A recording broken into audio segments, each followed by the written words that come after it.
안녕하세요. 영국 스코틀랜드에 살고 있는 한국 아빠입니다. 콜린성 두드러기가 생긴 지 만 3년이 넘었고요. 지난 봄부터 땀 치료를 시작해서 콜린성 두드러기가 완치에 가까울 정도로 증상이 많이 호전되었습니다. 저도 여러분들 못지않게 다양한 방법으로 두드러기를 치료해 보았지만 가장 유일하게 효과를 본 것은 땀 치료입니다. 아직까지 우리나라에서는 콜린성 두드러기 치료로 땀 치료가 많이 알려지지 않은 것 같습니다. 그런데 최근에 의사 선생님들께서 땀 치료가 효과가 있다는 영상을 유튜브에 올리시는 것을 확인했고요. 전 세계에서 2천여 명이 넘는 콜린성 두드러기 환자들이 참여하고 있는 페이스북에서 실시된 설문조사에서도 절반에 가까운 사람들이 땀 치료로 증상이 완화되었다고 밝혔습니다. 땀 치료를 하시기 전에 반드시 유념하실 게 두 가지가 있습니다. 첫 번째, 의사 선생님과 상담을 하십시오.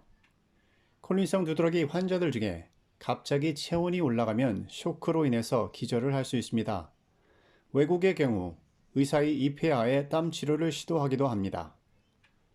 둘째, 만약에 운동이나 사우나를 통해서 땀 치료를 하시고자 할 때는 보호자를 동반하고 하십시오.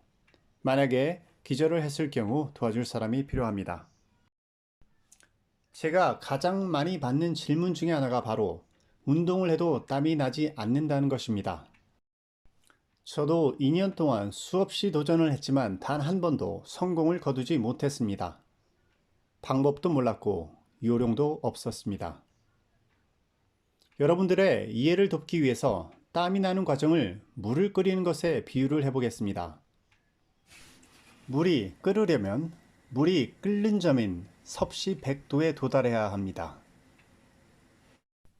그래서 섭씨 90도의 물은 아주 뜨겁지만 끓지는 않습니다.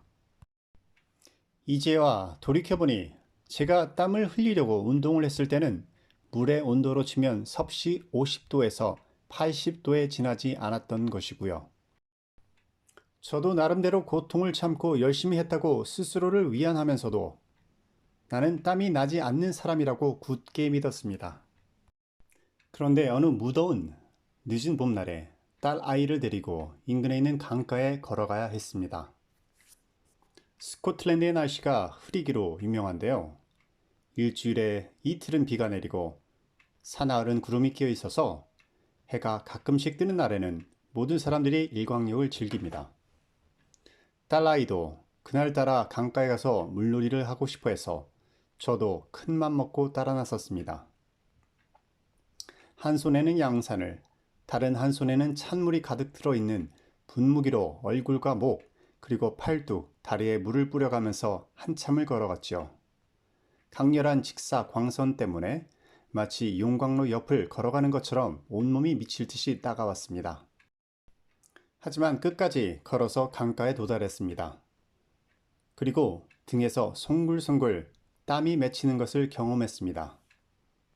거의 2년 만에 처음으로 등에 땀이 났던 것입니다. 그리고 그날 저녁에 무슨 마법에 걸린 것처럼 피부가 따갑거나 가려운 증상이 거의 사라졌습니다. 제가 드디어 땀을 흘린 것이었습니다. 다시 물을 끓이는 것에 비유하자면 그때까지 수없이 물을 끓이려고 도전했지만 단 한 번도 물에 끓는 점에 해당하는 섭씨 100도에 도달한 적이 없었던 것이었습니다.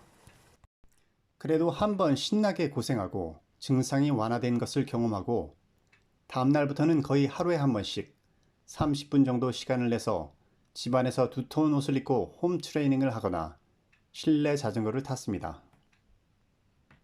이제는 조금 게을러지기도 하고 여러 가지 요령이 생겨서 일주일에 한두 번 정도 운동을 하면서 땀을 흘리고 그 외에는 다양한 야외 활동을 통해 땀을 조금씩 배출하고 있습니다. 겨울이라서 두꺼운 잠바를 입고 야외에서 눈을 치우거나 약간 빠른 속도로 걷는 것만으로도 쉽게 그리고 자연스럽게 땀이 배출됩니다.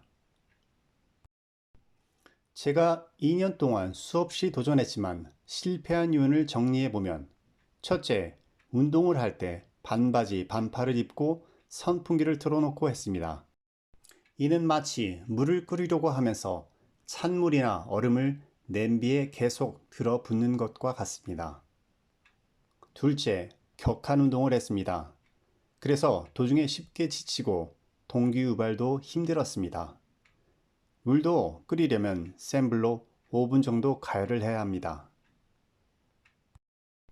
그래서 팁을 가르쳐 드리면 첫 번째, 가능한 한 몸을 긴팔과 두톤 옷으로 감쌉니다. 땀복을 입어도 좋습니다. 체중 감량을 하기 위해서 땀복을 입고 운동을 하는 복싱 선수를 상상해 보십시오. 물도 빨리 끓이려면 냄비 뚜껑을 닫아야 합니다. 둘째, 꾸준히 30분 동안 할 수 있는 운동이나 신체 활동을 선택하십시오. 너무 고되고 격한 운동은 쉽게 지칩니다. 그리고 하기 싫어집니다. 빨리 걷기, 느린 속도로 달리기, 실내에서 자전거 타기도 좋습니다. 셋째, 땀이 조금이라도 나기 시작하면 운동이나 신체 활동을 바로 멈추지 말고 땀이 나는 것을 즐겨보십시오. 힘이 빠져서 도저히 더 이상 못하는 경우 옷을 입은 상태로 휴식을 취하셔도 좋습니다. 오늘 영상이 여러분께 도움이 되었으면 좋겠습니다. 끝까지 시청해 주셔서 대단히 감사합니다.